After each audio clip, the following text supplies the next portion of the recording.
morning dahil maglapit na ang Pasko at tayo nagbubukas ng gift na may nagbigay sa atin. And yes, ito yung neck pillow na super nice and super soft nito. From Kultura siya and Manila ang nakalagay sa kanya.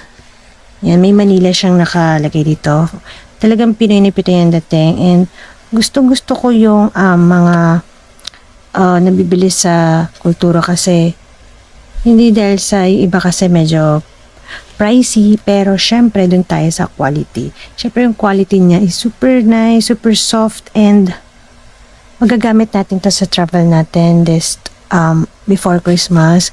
Kasi magpapasko tayo guys sa Baguio. Yay! And yes, naka-wear tayo ng white kasi sabi nila color ng color of the year is white.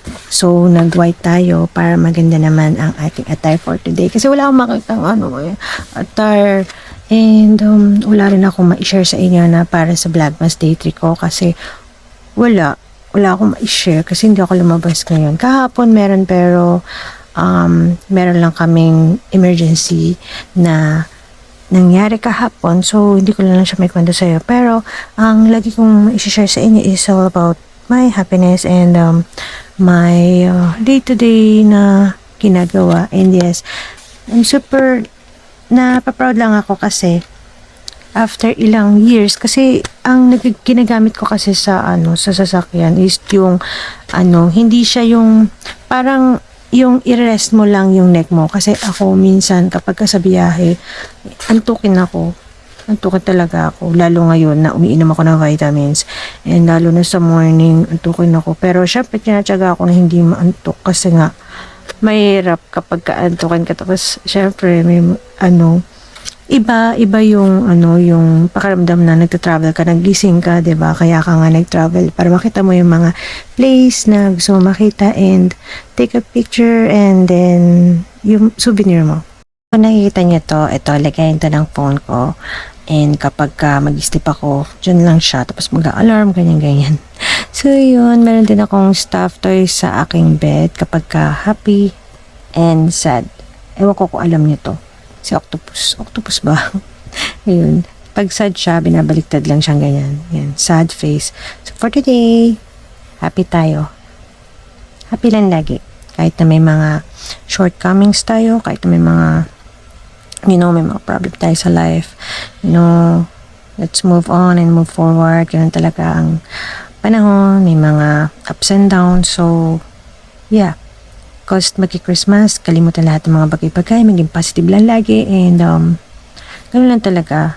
Kasi hindi lahat ng tao ay, lahat tayo dumadaan sa problem, and I know, kaya nyo yun i-handle. So, yes, ang white is more on purity. Tama ba ko? So, pure ang lahat.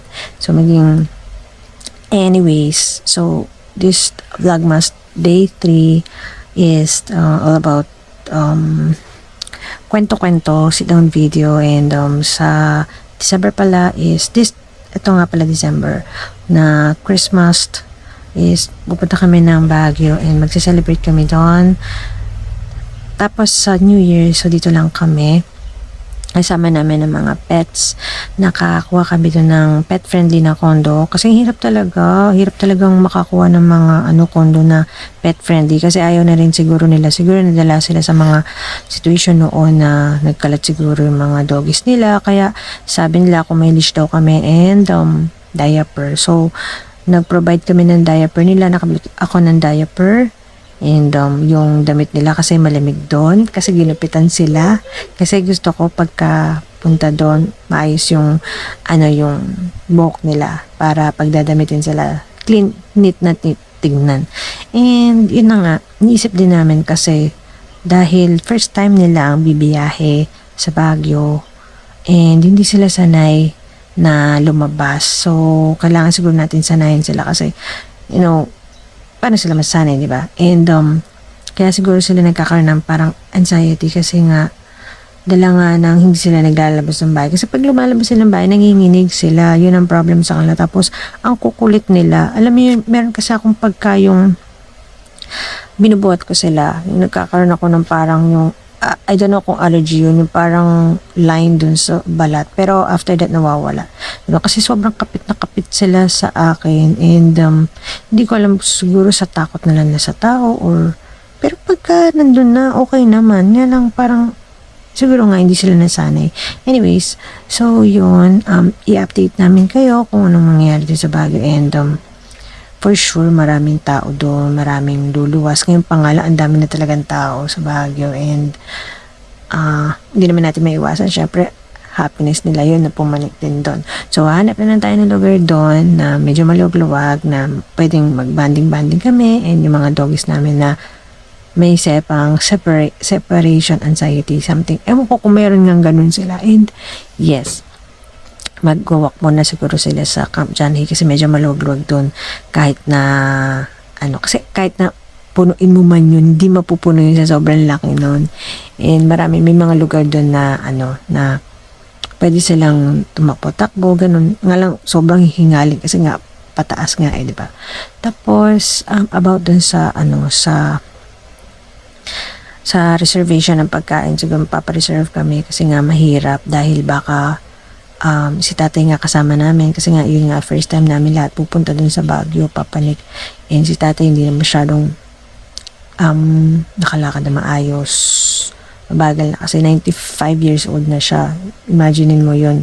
So, nasa sasakyan lang siya and pagka yung flat naman, nakakalakad naman basta alalayan siya. And yes, syempre mainipin na rin and alam mo naman, pagka matatanda, intindihin mo lang tsaka mapapagod din kasi sila. Kaya just in case na papreserve na lang kami and kung ano man yung mangyari dun. Alam ko naman maraming masasarap na pagkain dun.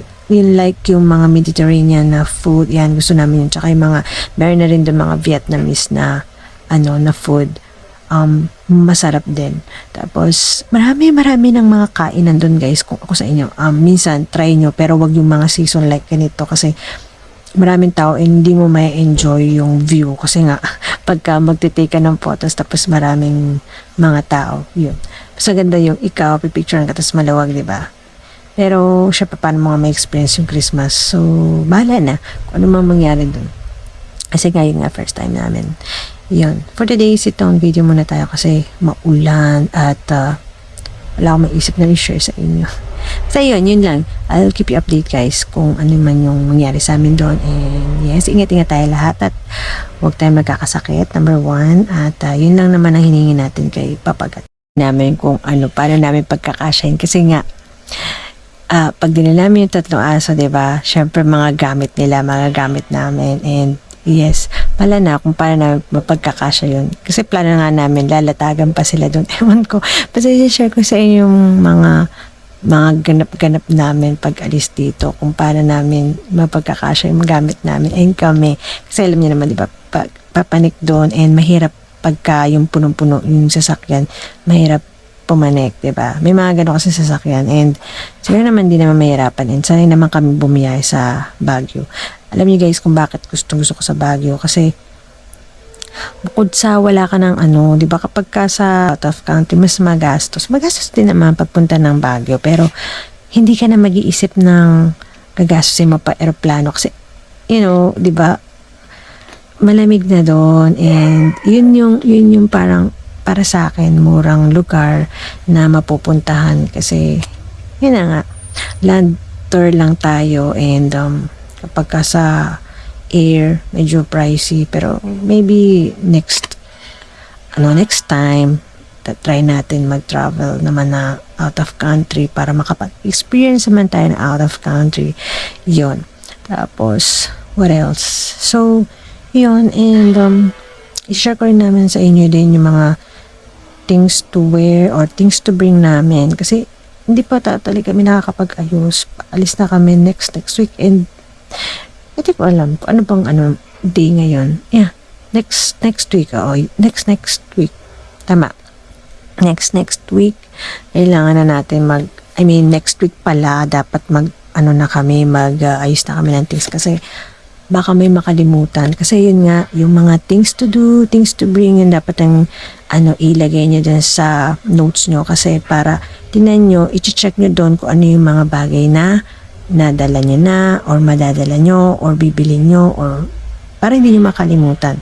Kailangan may mga notes kayo kasi yun, normally ganun. Kasi minsan dati nangyari sa amin, may mga nakalimutan kaming mga bagay na hindi namin nadala. So, ang hirap din kasi pagka bibiyahe ka, doon ka papibili and wala, ubus oras. So, yeah, kailangan bago ka lumabas or bumiyahe, kailangan kumpleto na and wala ka nakalimutan kasi hirap ng iisipin mo pa kung ano yung mga bagay na mga hindi mo nadala. Ganun. Kaya, ayun, kung ako sa inyo, maglagay kayo ng notes nyo, i-jot down nyo doon yung mga bagay na nabili nyo.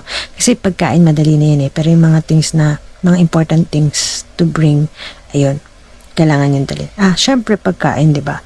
Yung mga pagkain ng yung mga hindi, basta, yun, magdadala ka ng snack para sa biyahe kasi baka magutom kasi hindi natin alam baka traffic. Yung nga iniisip namin baka traffic kasi pagka holiday na ganyan, di ba? Napapanood nyo sa TV. Ang sobrang haba ng traffic. Kaya sana pag-alis namin is hindi kami mapasabay sa talagang traffic. Ini-expect na namin yan na ma-traffic pero wag naman yung sobra-sobra kasi nung nagpunta kami ng vegan, almost 12 hours ang biyahe namin is as in talagang walang tayuan, walang as in nakaupo lang talaga. As in, ganun, ang hirap.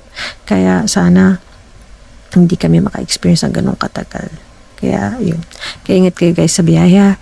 Huwag masyadong magmadali at makakadaan din kayo and huwag masyadong biyahe. Alam niyo naman pagka-traffic, diba? Init ng ulo ng mga tao. Kaya iwas ang init ng ulo lalo na pag bumibiyahe. Thank you guys for watching.